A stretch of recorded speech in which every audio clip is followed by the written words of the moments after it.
माझ्या सामने बाळाला आषाढीत वाघाने घेऊन गेले. दोनदा आषाढलं पोराला रक्ताच्या वांट्या झाल्या माझ्या सामने. दोनदा माझ्या उगू राखलं मोठमोठ्याने. मी काय सांग विचार करता ते माझ्या सामने असं वडीत वडीत इतकं गाडी इतकं लांब उसाच्या शेतात घेऊन गे.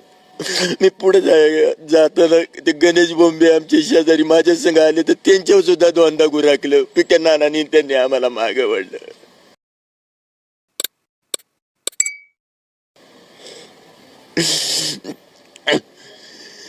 ज्यावेळेस बिट्ट्या आला त्यावेळेस रोहनने काय आरडाओरडा केला होता का? रोहनला आवाज सुद्धा निघून दिला नाही त्याने मुडकं. आजी म्हणायची रोहन रोहन. त्या आवाजाच्या दिशेने मी पळत गेलो.